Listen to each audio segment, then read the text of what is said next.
Hi everyone, myself Dr. Yoganand HS, Assistant Professor, Department of Physics, Sai Vidya Institute of Technology. In this video, I am going to discuss about the damped oscillations.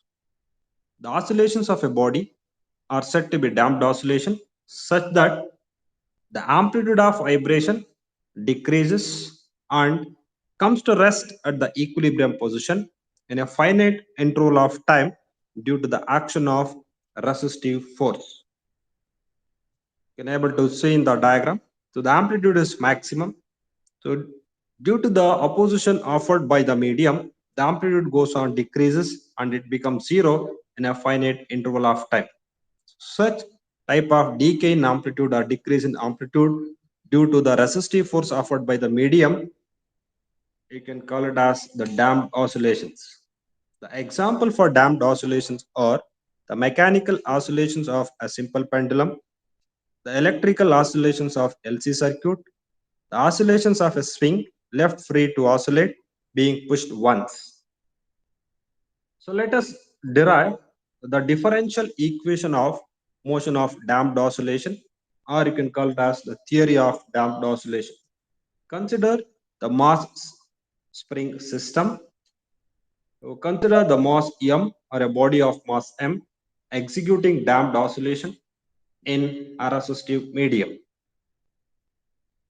The resistive force offered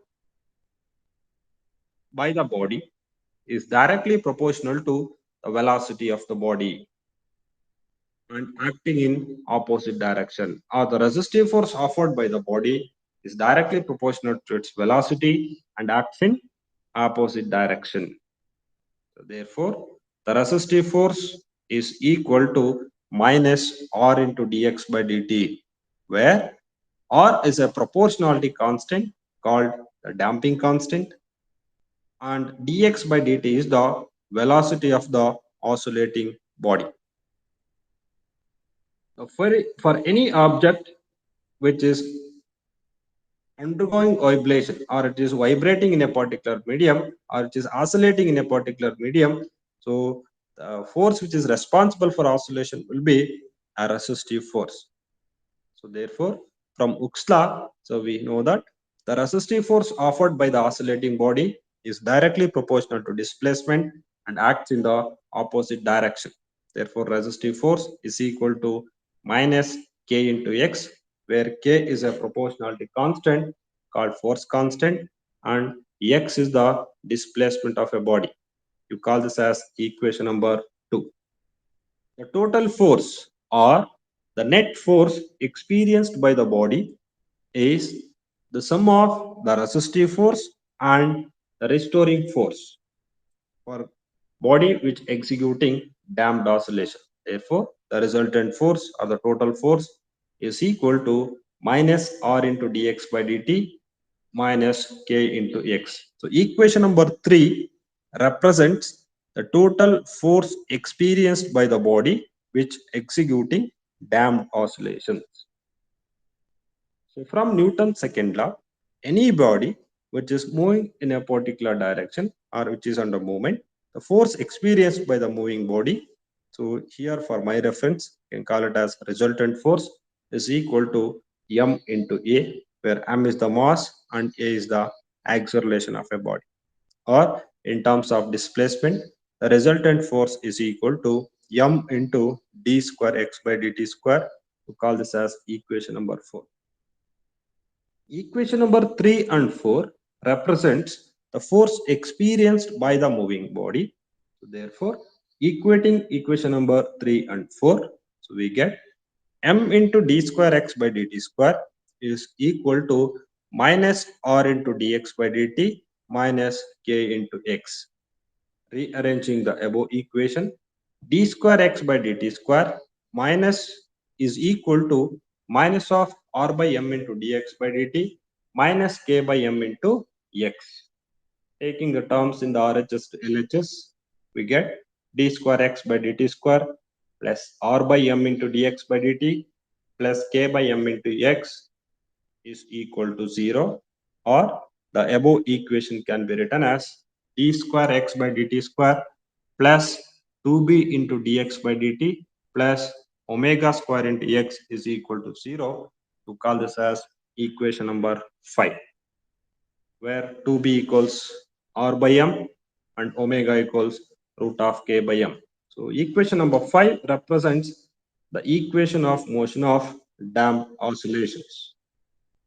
The solution for this equation number 5 is given by x equals e power of minus b plus root of b square minus omega square into t plus d into e power of minus b minus of root of b square minus omega square into t. We call this as equation number 6, where c and d are the constant values given by c equals x naught by 2 into 1 plus b by root of b square minus omega square, d equals x naught by 2 1 minus p by root of b square minus omega square, where x naught is the displacement at a time t equals 0. Substituting the value of c and d in equation number 6, so we get x equals x naught by 2 into 1 plus b by root of b square minus omega square into e power of minus b plus root of b square minus omega square into t plus 1 minus b by root of b square minus omega square into e power of minus b minus of root of b square minus omega square into t. So this is the solution or the general solution of the damped oscillation. Depending on the variation of x or how the displacement varies, you can able to see that solution equation number 6 or 7. The displacement x depends on the value of b and omega, or b square and omega square, where b represents the amount of damping and omega represents the natural frequency of the oscillating body. As time varies, the nature or the type of nature of decrease in amplitude depends on the value of b and omega. So therefore, if you consider the first case, when b square is greater than omega square, or the medium will be a high resistive medium, b square is greater than omega square, so b is nothing but the amount of damping is more compared to the natural frequency of vibration. So the type or the nature of decreasing amplitude, you call it as the over damping, or you can call it as deadbeat case. To substitute this condition in equation number 7 or 6, so when b square is greater than omega square, the value of b square minus omega square is positive, but the value of b square root of b square minus omega square is less than b. So therefore, as time increases, the displacement decreases exponentially, or the exponential decrease in displacement with respect to time after a body reaching a maximum displacement and comes to rest in the equilibrium position with the increase of time. Or the over damping, it is a case such that the body comes to rest in the equilibrium position under the action of resistive and restoring force in a long interval of time.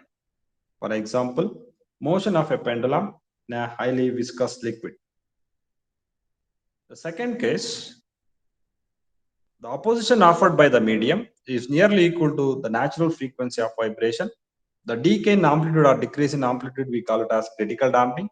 That is, when b square is equal to omega square, then the value of root of b square minus omega square is nearly equal to a small quantity, epsilon.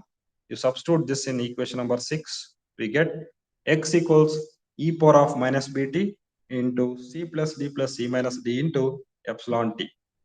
As time increases, the displacement decreases exponentially and it becomes zero in a short interval of time. Therefore, so the over damping or the critical damping is a case such that the body will come to equilibrium position under the action of resistive and restoring force in a short interval of time.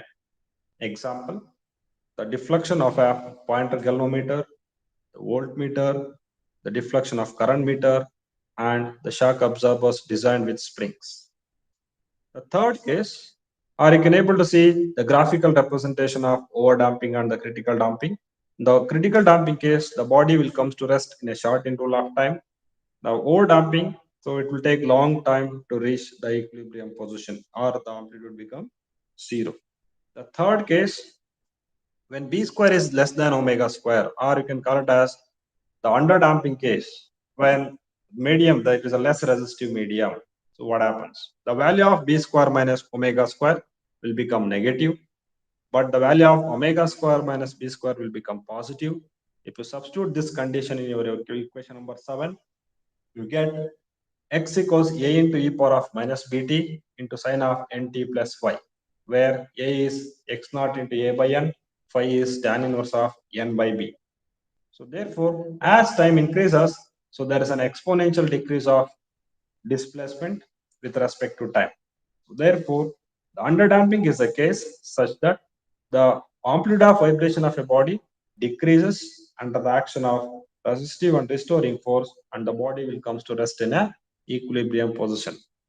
So example for this case is the oscillations of any physical system like simple pendulum, vibrations of a tuning fork, the mass suspended to a spring are the example for underdamping case. You can able to see the graphical representation of underdamping case. So initially the amplitude is maximum. As time increases, slowly the amplitude goes on decreases and comes to rest in a equilibrium position. So this is about the theory of damped oscillation and the different cases of damped oscillation. So thank you for watching.